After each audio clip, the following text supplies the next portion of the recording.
Good morning. My name is John Ewell, your worship associate for today. West Shore Unitarian Universalist Church is a religious congregation, a community that strives to be anti-racist, anti-oppression, and multicultural in our deeds and in our practices. We warmly welcome all people, no matter their age, sexual orientation, race, gender, socioeconomic class, ethnicity, ability, or disability. A special welcome is extended to those who are visiting West Shore for the first time and may be seeking a new spiritual home. Do we have any visitors? Oh my gosh. Well, if you didn't raise your hand and you felt a little uncomfortable, we especially invite you to chat with a member after the service. Visit our Welcome Center in the hall across from the office. Our Membership and Engagement Coordinator, Diane Elkhorn, would love to reach out to you. Her contact information is being added to the chat as I speak with you today. Our welcoming space includes where we all sit. Share the pew, scooch over, or stand and let others slide in. For details on all church events and activities, please see our website or weekly email news, which is sent to all members on Fridays. Now, one announcement. Please join us for our annual meeting in this sanctuary. We encourage you all to attend today. This chalice, we look at it every Sunday, when lit, represents our commitment to Unitarian Universalist principles and goals. We carry it with us in our hearts, with the hope that its glow will light the world.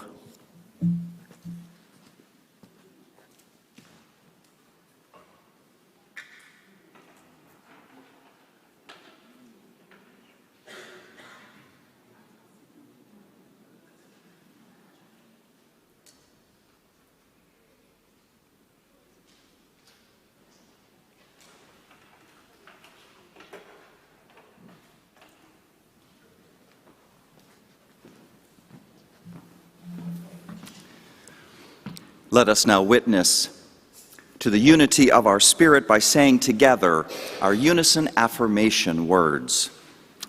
Love is the spirit of this church, and service is its law. This is our great covenant, to dwell together in peace, to seek the truth in love, and to help one another. El amor es el espíritu de esta iglesia, y el servicio su ley. Este es nuestro magnífico convenio, vivir juntos en paz, buscar la verdad en el amor, y ayudarnos los unos a los otros. Thank you.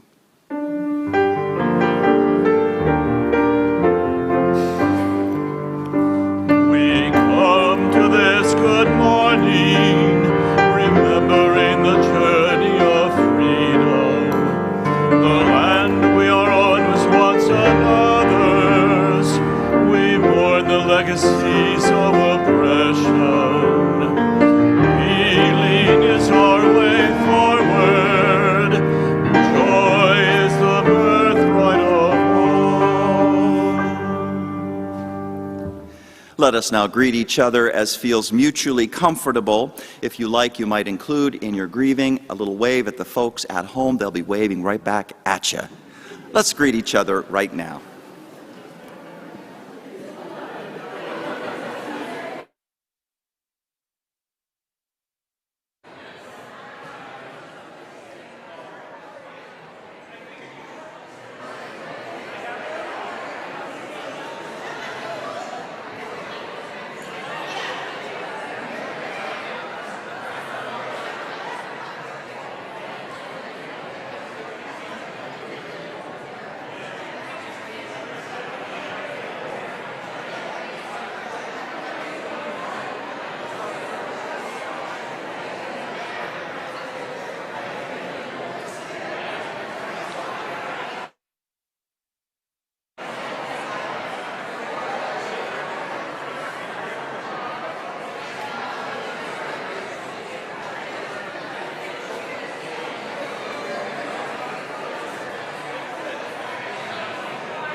Folks, let's sing our first hymn of the day. Folks, number 175, we celebrate the web of life. Please rise in body or in spirit. We celebrate the web of life.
It's good to be back. Yay.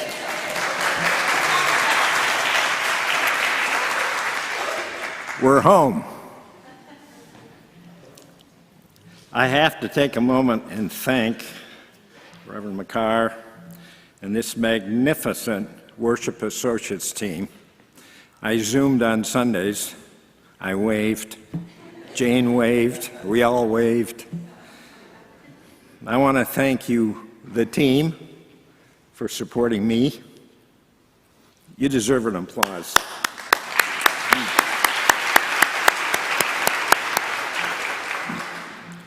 Today I was tasked with the idea of talking about the love of pets. Iwao Fujita said, "I believe all animals were created by God to keep man alive." And I saw the great list of animals. Now, my late sister always had cats during her childhood. When I came along, she spoke of her first cat, Pudsey Duds. Well, there was a slogan, Pudsey Duds, pretty pet, Indiana Yule. Okay. I didn't know Pudsey Duds. Then later came the black cat she called Tar Baby, and then the last cat, Coffee. When she married my brother-in-law, she became a big dog lover. There were several hairy golden retrievers, and later 2 black labs. Each and every one was greatly loved. They were family. I remember being 7 years old, and I wanted a dog for Christmas, a Cocker Spaniel. That was the most popular breed in 1950. I could hardly sleep. I hear a dog. Go back to sleep. That was my mom. Under the tree the next morning was Taffy, the cocker. I loved that first dog forever. She was succeeded over the years by Livy, a Springer, Lamb Chop, a standard poodle, and a dog so many here knew, Tilly, the Labradoodle. In Jane's life, there were Blackie, Floppy, Dixie, and of course Tilly. Each pet impressed our lives with their love and their antics. Pets have been with humans ever since time was recorded, and probably before. The Egyptians mummified their cats, their cattle, and other animals so they could be with them in the afterlife. Abraham Lincoln had 2 cats, Tabby and Dixie. It is said that he fed Tabby with a golden fork during White House dinners. Imagine that. Excuse me, Ambassador. Yeah. The famous Algonquin Hotel in New York City has seen many generations of a cat pair named Matilda and Hamlet, who still wander the lobby. In Key West, Hemingway was and is famous for his 6-toed cats that live on the property to this day. There are still 50 6-toed cats wandering and living on Hemingway's grounds. He's gone, they're there, they're well taken care of. Now, many cat lovers have had various comments about their loved felines. Albert Schweitzer, the famous doctor in the 1950s in Africa, once stated, "You know, there are 2 means of refuge from the miseries of life: music and cats." Now, Mary Blau was a little more realistic. She said, "You know, dogs come when called. Cats take a message and get back to you later."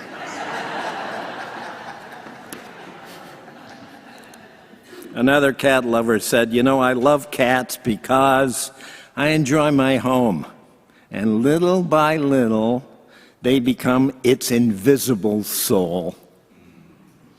You can't leave out Mark Twain.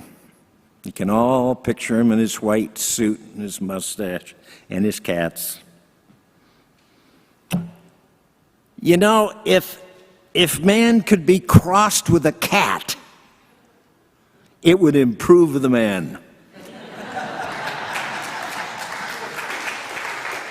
But deteriorate the cat.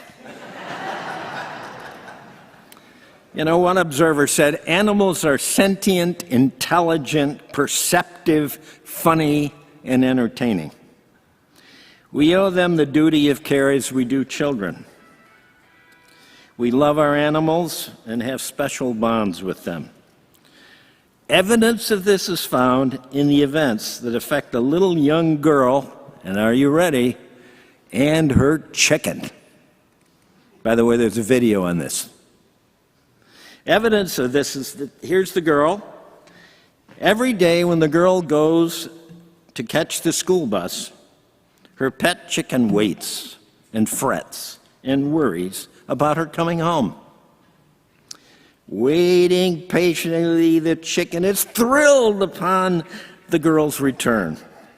The chicken runs to the bus, leaps into her little girl's arms. All is well again. Now, as to dogs, do you remember Lassie, Rin Tin Tin, Balto the sled dog who rushed serum to very ill people in Alaska? We grew up surrounded by dog heroes. Remember Toto in the Land of Oz? There was Takar and 300 rescue dogs that responded to the 9/11 attack to search the rubble for the still living and the dead. There was Bobby the Wonder Dog. This is a true story. Bobby the Wonder Dog, whose owners, after visiting friends in Indiana, saw Bobby had run away after a fight with local dogs. The family had to return to Oregon alone, without Bobby. 6 months later, Bobby walked into the yard in Oregon after a 2,500-mile walk. Dogs serve the blind, the handicapped, the mentally disabled.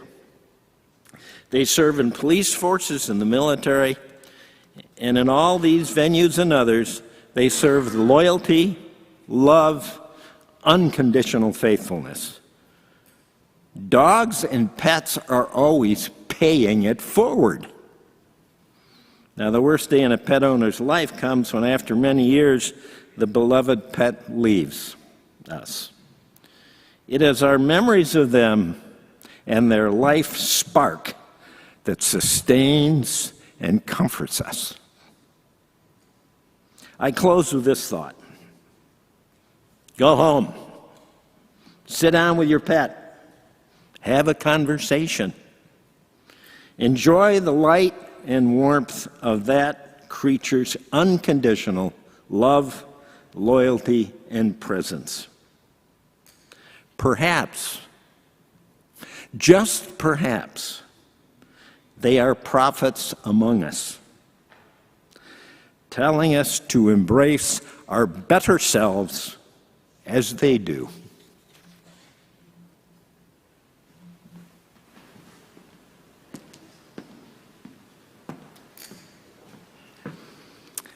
Let us now enter into our meditation for all that is our life.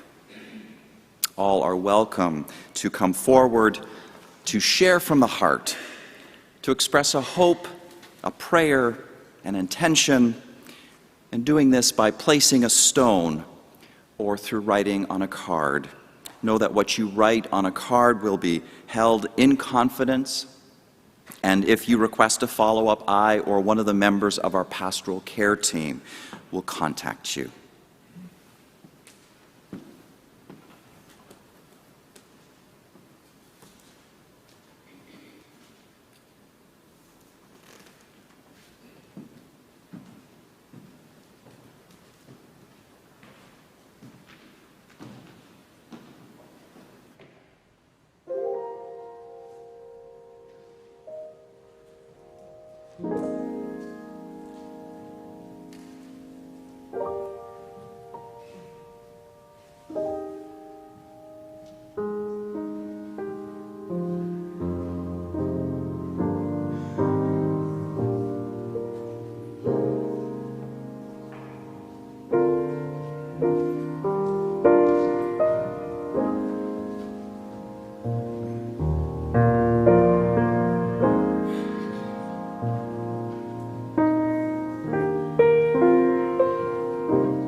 These are the joys and sorrows of our lives, which I will lift up in my prayers this week and pray for all that is our life.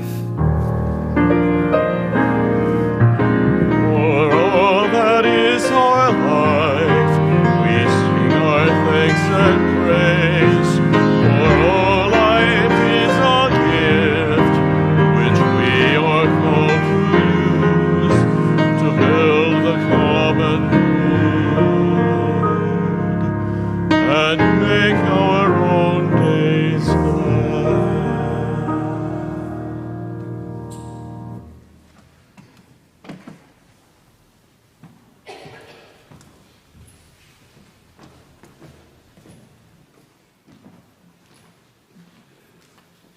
I'm Syl Knutson, and this is Barbara Albritton Walker, and we're here to talk about our partner church, which is the recipient of today's offering. This is probably my 15th time before you asking for your generosity to support our partner church in Transylvania, Eastern Romania, ethnic Hungarian town of Bijan. This will be my 20th trip this summer over there, and I would just like for all the people who have ever been to just raise their hands, who happen to be here. This year we are going over with 12, possibly 13 people, to celebrate the rededication of a €500,000 rebuild thanks to a grant from the European Union. We had a wonderful display in the fireside room about the art, but what I'd like to talk to you today is that this is a community that we wish to preserve. It's been at the crossroads of change for decades, and it is a genuine Transylvanian gemstone of a village. And I hope that at some point you'll all have a chance to experience the warmth and the hospitality. The gifts today are going to go for restoring and displaying some of the artifacts found during the extensive renovation, as well as supporting the village for works of the church. A lot of times they use our money to get the villagers, who have far less means than we do, to match. And €1 over there, $1 over there goes so very far. So any amount that you can give will be so appreciated by us, and we will take with us when we go this summer so that we can avoid the transfer fees and so on. And I'd just like to ask Barbara Walker to comment on her experience, her first time last year, and she's going back this year. Thanks, Syl. And as I was walking up here behind Syl, I felt like I was tagging along. Last summer, we were sitting at my house watching a film festival movie, and she said, "You want to go to Romania in the middle of a pandemic?" I said, "Sure." I said yes, and here I am going again, because I really didn't think I was going to go last summer. And now everyone has asked, are we still going with the war? And we are. There's a band of merry travelers. It's going to be a great group. What I fell in love with over there was the hospitality, the warmth, the caring. People who don't have the means, and it didn't matter. We were welcomed into their homes, we were fed, we were taken care of spiritually and emotionally. And so I committed to going back and making sure that we share what we have with them, and they have shared so much with us. So many of you know we did a Faith Vi campaign. It raised a lot of money that's going to go directly in cash into the pockets of our church to go to the Ukrainian refugees that they're going to host and give that same warmth and hospitality. So today's offering and all that it means goes directly to the church to support the programs in the village. So if you can, give generously and know that it comes around. It's full circle. So thank you. Thanks.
I hope you read the music notes. Did you read the music notes?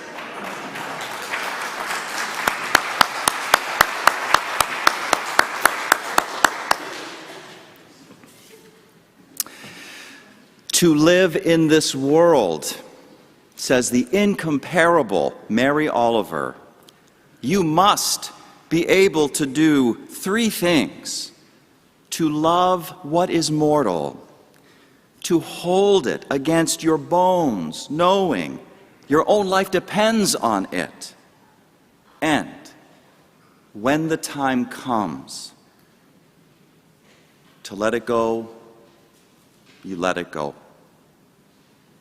It is the central challenge of life, taking the risk of love, opening your heart, knowing that it's going to get broken, but you do it anyway, because otherwise, life is not worth living. Yet when it comes to what it means to love an animal companion, some people can deny the depth of that relationship and want to minimize it. They can see it as weakness, not as strength, to love a pet in all fullness. We hear the note of this in something that author and radio personality Garrison Keillor wrote about the time the family's pet cat was found dead. The following excerpt of the poem comes right after they bury the cat in the backyard. We quickly turned and went inside the empty house and sat and cried softly in the dark some tears for that familiar voice, that fur, that soft weight missing from our laps that we had loved too well, perhaps, and mourned from weakness of the heart, a child's weakness, to regard an animal whose life is brief with such affection and such grief. This very same note of judgmentalism troubles a man named Doug, whose story was told by psychotherapist Dr. Guy Winch in his article for Scientific American entitled, "Why We Need to Take Pet Loss Seriously."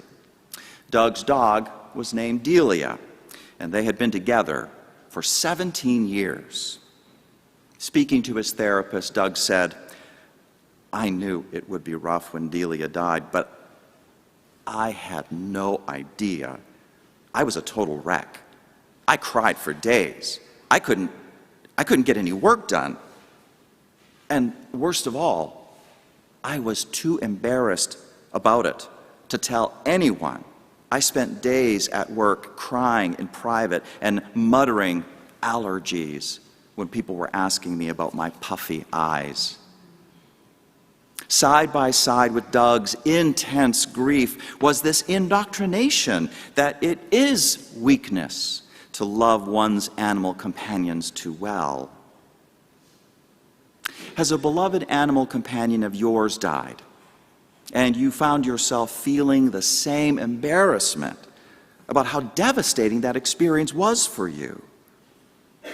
Or perhaps someone tried telling you about the intensity of their own feelings, the grief that they're feeling about the loss of their pet, and you found words coming out of your mouth automatically, coming from out of your conditioning in a society that does not really recognize and honor grief at the loss of pets. And you found yourself saying stuff like, "Oh, you shouldn't take it so hard.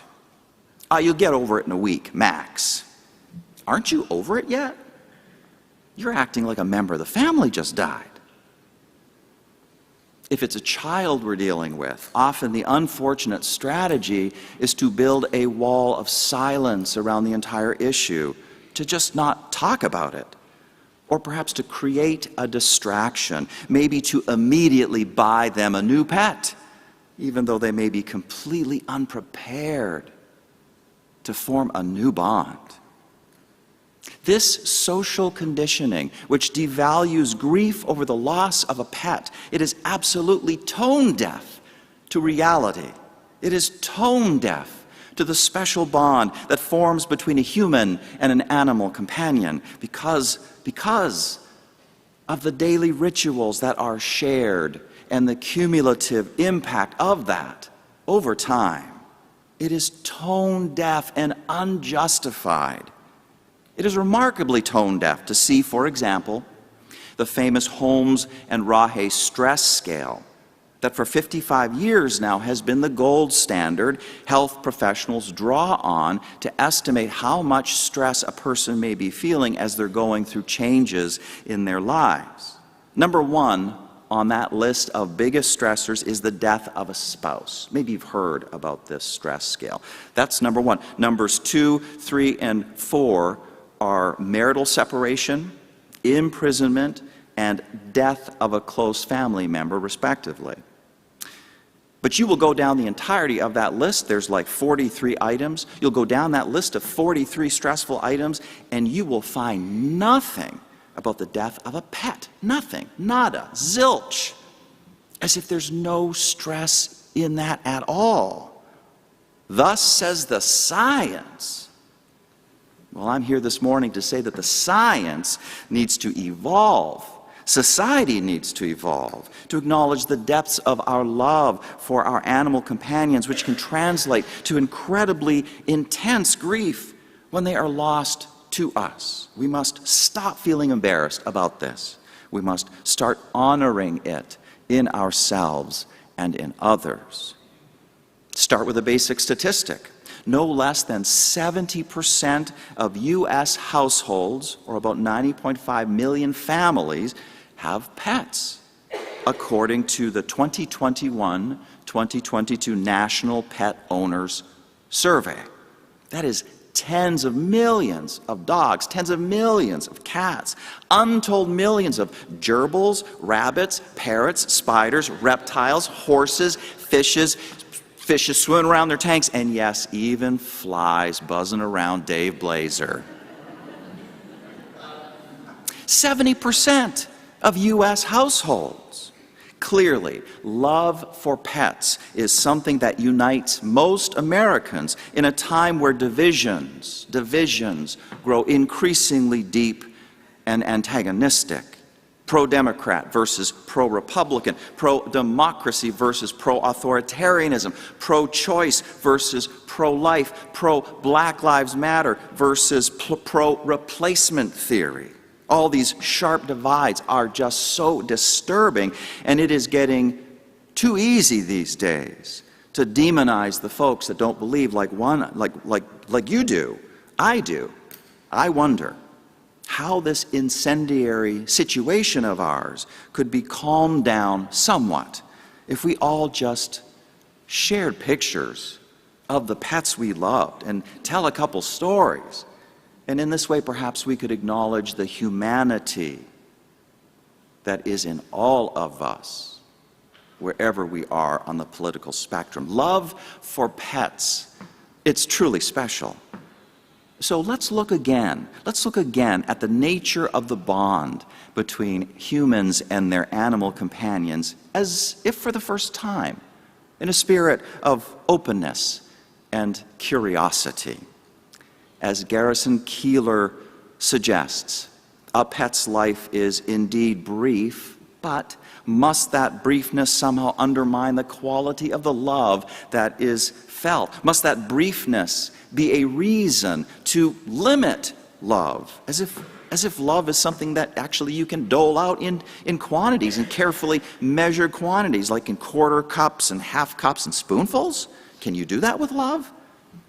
Let us look again at this bond, and I will do that now by telling you a little bit about my own cat, Killian. Killian is named after one of the ice dances that Rachel and I do, though now we use that name only when we're given her a stern talking to, as when she tries to eat Rachel's yarn while Rachel is trying to knit something. Killian, we say. But most of the time, she's just Kiki. Kiki. Kiki is a dependable part of the everyday routine. Every morning she hops on the bed and walks over our comforter-covered bodies, then licks us on the face with her sandpaper tongue, her little pink sandpaper tongue. I get up. She herds me down the stairs into the kitchen where I turn the kettle on in preparation for the morning's coffee. Then I go to the living room and stand in front of the big window that we have there overlooking Fulton Road in Ohio City, so I can get my first look of the day. Kiki comes and she lets me know she's there. She brushes up against my ankles. I pick her up and I hold her like a baby. Her two paws are right there. I hold her like a baby, and maybe for minutes she'll let me scratch her on the back of the neck like that, but usually she bounds up and stands on my shoulders and she wraps her tail around my face. And she's just like this purring machine, and I can feel it in the back of my head. And then at some point, she jumps onto the cat tree, which is right here to my right, as we're looking over Ohio City, getting a measure of the day. And when she jumps onto the cat tree, well, that's when I know that she's ready to get fed. So we go back to the kitchen, and I get her food, hard food, soft food. Then I complete the coffee. She inspects my progress while all of this is happening. And by the time the kettle's hot, as I said, I go make the coffee. It's French press. I can hear her gobbling down her food. Nom, nom, nom, nom, nom, nom, nom, nom, nom, nom, nom. It happens every morning. If you have a pet, you will have your own stories about your morning routines or your afternoon routines or your evening routines, which are as much for the humans as they are for the pets. Keeps the humans grounded. Don't our pets just fill up the house with their personalities if you've got one? Don't they do that? Just fill up the house with their cantankerous or humorous, neurotic or supremely sane. They live in their own worlds of significance, which run parallel to our human world, and sometimes they intersect, sometimes they don't. Another part of my morning routine is to write in my journal. I sit on the couch, I pull out a lap desk, I put my journal on it, I flip it to the next blank page, I write at the top the day's date, and also how I did with the morning's Wordle. Yes, I am addicted. Sounds very OCD, actually, now that I'm telling you about this. Now, by that time, I have caught Kiki's attention. Oh, my God. Okay, here she comes with her quivering tail. She's coming. She leaps up upon my writing desk, stands upon my open journal, announcing herself. There she is. The only thing I can do with my pen at that point is just rub her between the ears or scratch her or at the base of her tail or something. She could care less about what existential things I am in process of writing, existential crises I'm in process of writing in my journal at the time. She is all about center stage. That's it. She's demanding that I love her, and I do love her. I love that monster. And she's so weird. She's so weird. She has these toy mousies that we got her exactly 2 years ago today, because exactly 2 years ago today she came to live with us.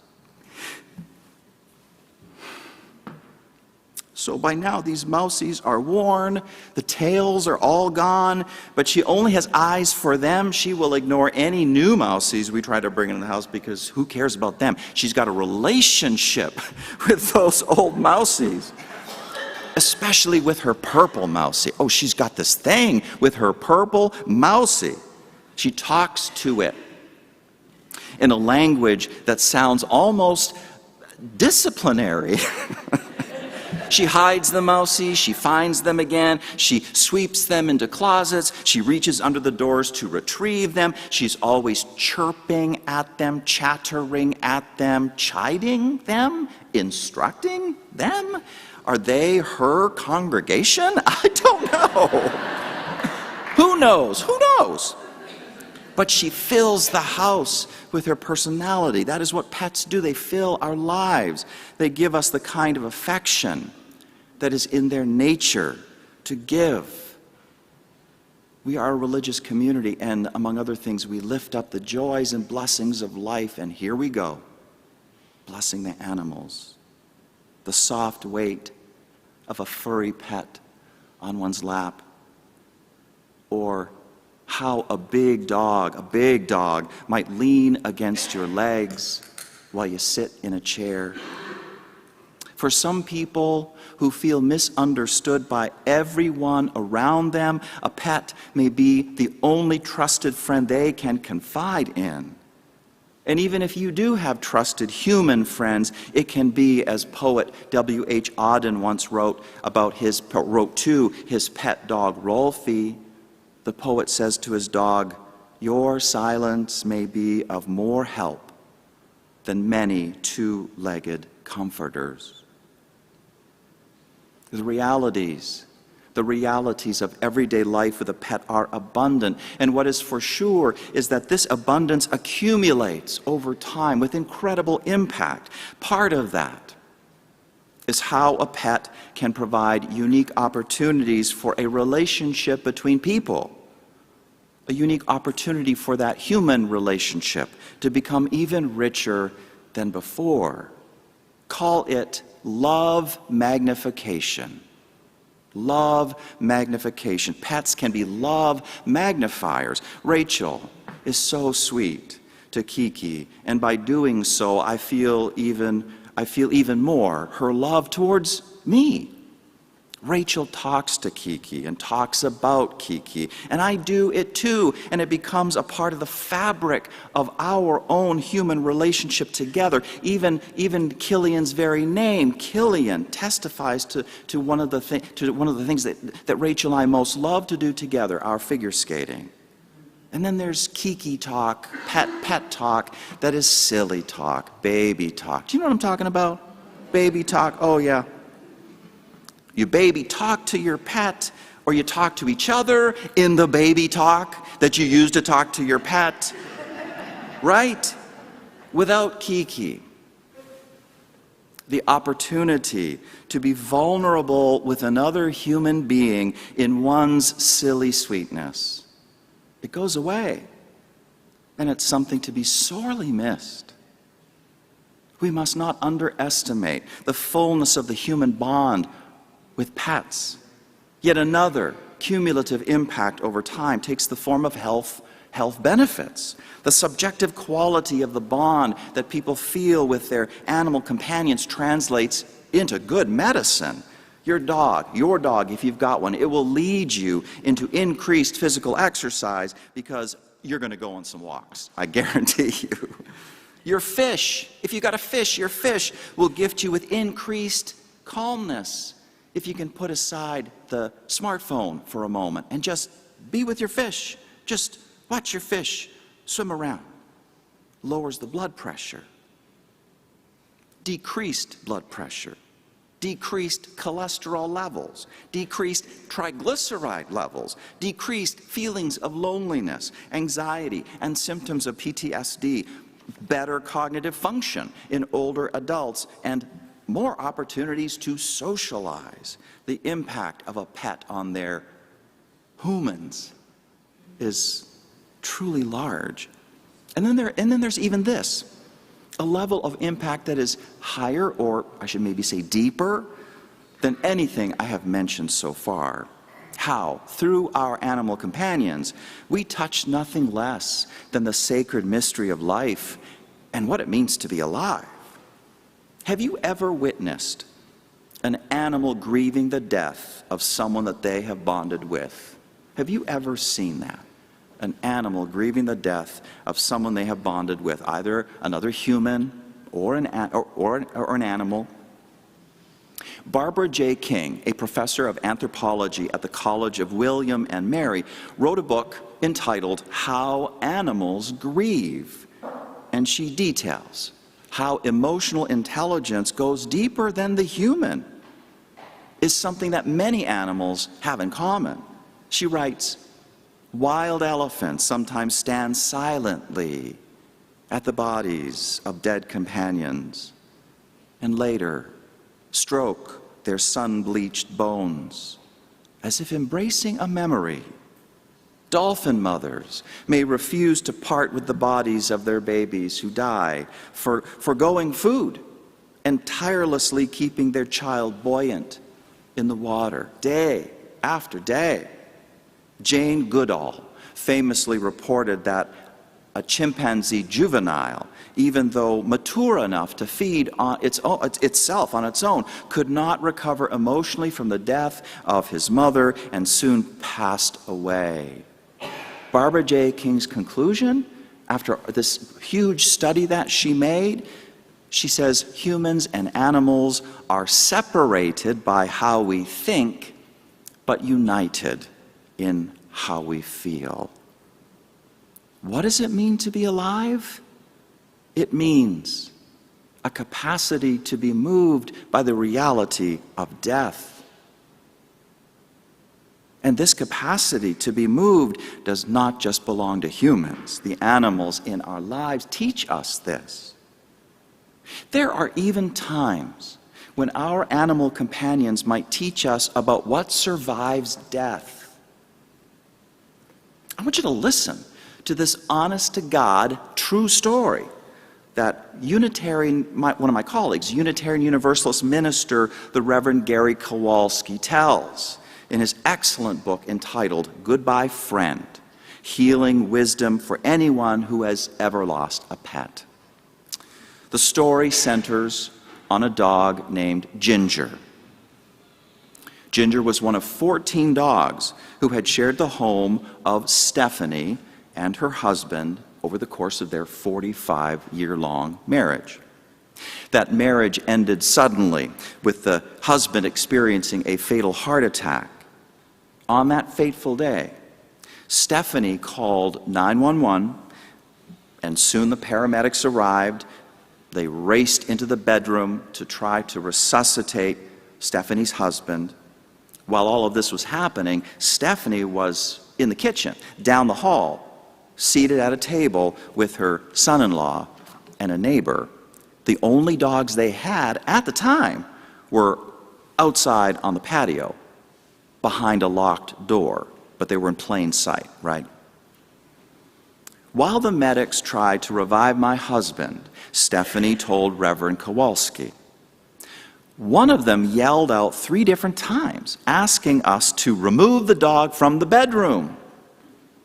Well, we yelled back that there was no dog, that our dogs are outside. What dog were they talking about? Soon enough, it hit Stephanie.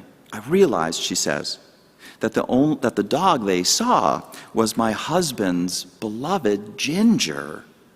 The only thing is, Ginger had died several years earlier. The paramedics were seeing Ginger's spirit wanting to accompany her husband to the other side. That is at least Stephanie's conclusion. It is the best rational conclusion she could come up with, given the evidence. Whatever our thoughts may be about what happened with Stephanie, it is indeed something to wonder about. The depth of loyalty that is at the heart of the bond between a human and a dog, and the loyalty of other animal companions. With cats also, 2 weeks ago, on Mother's Day, Kiki ran away. She has wildness in her heart for the hunt, as all cats do. It became too much. She bolted. She was nowhere to be found. Some neighbors who saw our distress came out and they helped. Strangers stopped what they were doing and joined in. We posted a picture of Kiki everywhere we could. People replied with kind words, and some told their own stories about how their cat had run off for weeks and then came back. I had no clue what was going to happen in our case. Kiki was the only pet in my entire life that had chosen me as her human. And now she was gone. And maybe that was that. On Mother's Day, no less, her human mother crying openly, sick at heart. That night we left the screen door off the porch slightly open. Maybe she would smell all the soft food that we had laid out for her. Maybe her fondness for the morning routine would bring her back home. But Monday morning came, nothing. No pointy little feet digging into us and waking us up. No small sandpaper tongue raking across our noses. No routine of being herded downstairs. No holding her and rubbing her on the back of her neck. No being climbed on. No grumbly cat sounds as she devoured her meal. There were her mousies lying on the floor, mysteriously meaningful to Kiki, but now just a sad reminder about the beautiful, eccentric animal personality that loomed so large in our lives, which was now lost to us, maybe forever. In this grief time, Rachel and I were reaching out to each other, but I noticed awkward silences between us that were new. Without Kiki, a lot of the sorts of things we would say to each other were just now unsayable.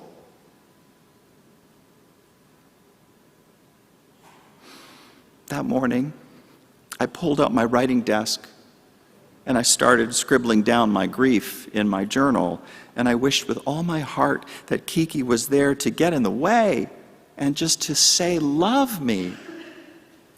And then I heard a scream. It was Rachel. She was outside. She had found Kiki. When I saw her, she was holding that lovable monster against her bones, holding on hard as if her own life depended on it. Do you understand? Loving the life that beats so fiercely in a pet whose span will indeed be all too brief. And then she handed Kiki to me. I held Kiki hard against my bones. And I knew that there is going to come a time when I'm going to need to let go. But not today. Kiki was home. Amen. Yeah, Rachel, amen. Okay, so let's try to sing our closing hymn. Ugh. I'm pretty tired. Number 324, Where My Free Spirit Onward Leads. Please rise in body or in spirit.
please join me? We extinguish this flame, but not the light of truth, the warmth of community, or the fire of commitment. These we carry with us until we meet again.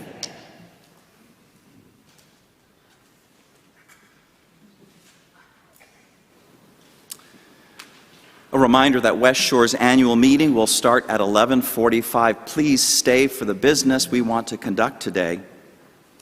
And now, a very special announcement.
Hey, do you miss the sock hops of the 50s? Are you lonesome for the stroll? Or are you ready to twist again like we did in the 60s? Suffering from Saturday Night Fever? Or would you rather learn the electric slide from the 70s? Can you moonwalk like Michael Jackson did in the 80s? Are you up for a break dance? Is the Macarena of the 90s more your style? How about the Texas two-step to Achy Breaky Heart? Would you rather go Gangnam Style or hip-hop? If you answered yes to any of these, or if they brought back memories, you are in luck.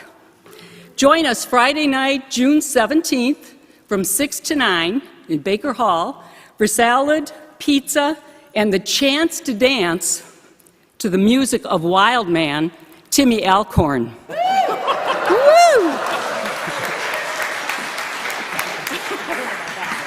Who will boogie us through the musical decades. Bring your hula hoop and your best dancing shoes. What a way to end our Jubilee year, by dancing through the decades together with our families in Baker Hall. Be there or be square. And sign up at the Jubilee table or online today.